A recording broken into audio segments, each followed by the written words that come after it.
সেই হরমুজ প্রণালীকে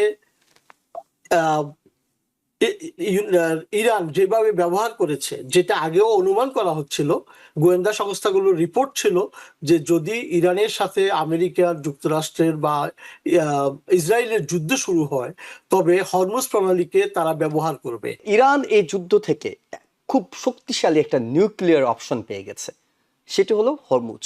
আমেরিকার president Donald ট্রাম্পের যে আগ্রহ এটাতে, এবং বারবার এই ব্যাপারে তিনি খুব ভালো একটা চুক্তি করেছেন, এটা সর্বকালের সর্বশ্রেষ্ঠ চুক্তি হবে, সব মিলিয়ে তার যে উচ্ছ্বাস, তার যে আগ্রহ, সেটা একটা প্রণিধানযোগ্য বিষয়। এই চুক্তি কতটা কার্যকর, টেকসই চুক্তি বলে আপনার কাছে মনে হচ্ছে? এটি কতটা শান্তি আনতে পারে? আমরা শুরুতে যে বিষয়টি বলতে চাই, অর্থাৎ চুক্তির তো পুরোপুরি টেক্সটগুলো এখনো পাওয়া যায়নি। চুক্তিটা কি কি ইস্যুতে হতে পারে ধারণা করা হচ্ছে, ইঙ্গিত পাওয়া গেছে, সেসব নিয়ে কথা বলা হচ্ছে। এই চুক্তি কতটা কার্যকর, টেকসই চুক্তি বলে আপনার কাছে মনে হচ্ছে? এটি কতটা শান্তি আনতে পারে? জি, ধন্যবাদ আপনাকে। চুক্তিটা অন্তত হতে যাচ্ছে, এটা একটা আশার খবর, এবং আমরা সবাই খুব হ্যাপি যে দুনিয়াতে অস্থিরতা কিছুটা হলে কমবে বলে ধারণা করা হচ্ছে, এবং এটা যে মোটামুটি ভাবে কার্যকর একটা চুক্তি হবে, এটার মূল বিষয়টি আমার দৃষ্টিতে যেটা মনে হয়, এটা হচ্ছে আমেরিকার প্রেসিডেন্ট ডোনাল্ড ট্রাম্পের যে আগ্রহ এটাতে, এবং বারবার এই ব্যাপারে তিনি খুব ভালো একটা চুক্তি করেছেন, এটা সর্বকালের সর্বশ্রেষ্ঠ চুক্তি হবে, সব মিলিয়ে তার যে উচ্ছ্বাস, তার যে আগ্রহ, সেটা একটা প্রণিধানযোগ্য বিষয়। কারণ এখানে যুদ্ধে তিনটা পক্ষ নিয়োজিত, এর মধ্যে আমেরিকা এবং ইরানি হচ্ছে প্রধান দুইটা পক্ষ, আর একটা সাবসিডিয়ারি পক্ষ হচ্ছে ইসরায়েল।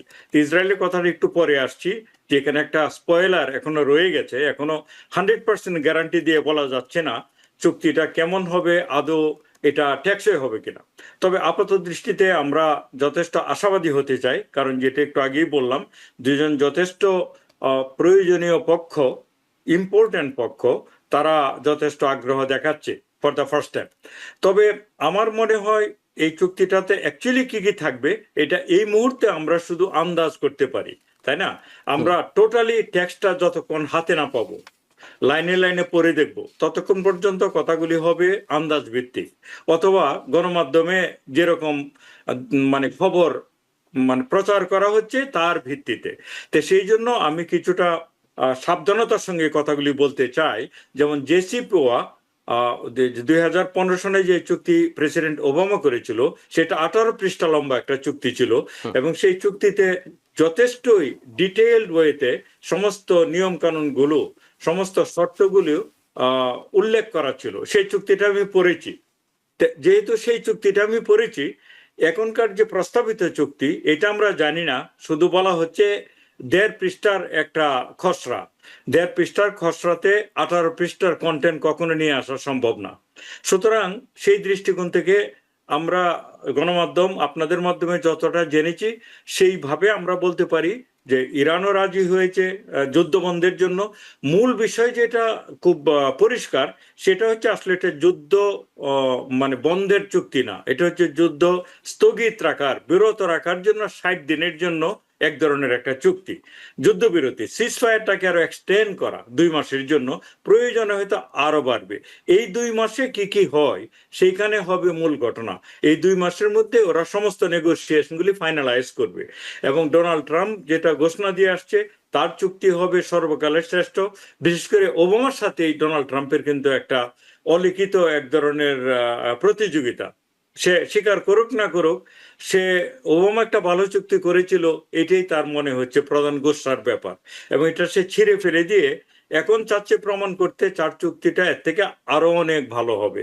তার অনেক ভালো হবে কিনা সেটা প্রথমত যেটা আমি বললাম, আসুন আমরা একটু অপেক্ষা করি টেক্সটটা পাওয়া পর্যন্ত।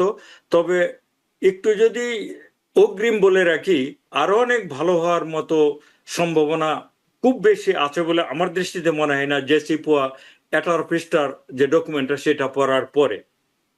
কারণ হরমুজ তারা যে স্থায়ীভাবে বন্ধ করে দেওয়ার সক্ষমতা রাখে, এবং আমেরিকা বলুন, পুরো পৃথিবী বলুন, কেউই সেখানে এটি ওপেন করার ক্ষমতা রাখে না। নতুন করে তারা যে আশঙ্কার কথাটি বলছে, সেটা হলো একেবারে লোহিত সাগরের প্রবেশের পথে ইয়েমেনের হুতিদেরকে দিয়ে তারা যদি বাব এল মানদেব প্রণালী এটিও বন্ধ করে দিতে পারে, পুরো পৃথিবীর ইকোনমি ধ্বংস করে দেওয়ার মতো সক্ষমতা ইরান অর্জন করে ফেলেছে বলে মনে হচ্ছে।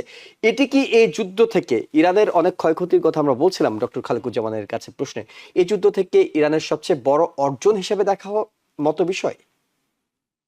ধন্যবাদ প্রফেসর সাহেব, অত্যন্ত সুন্দরভাবে আসলে যুদ্ধের প্রেক্ষাপট সবকিছুই বর্ণনা করেছেন এবং ভবিষ্যৎ সম্পর্কেও কিছুটা আলোকপাত করেছেন।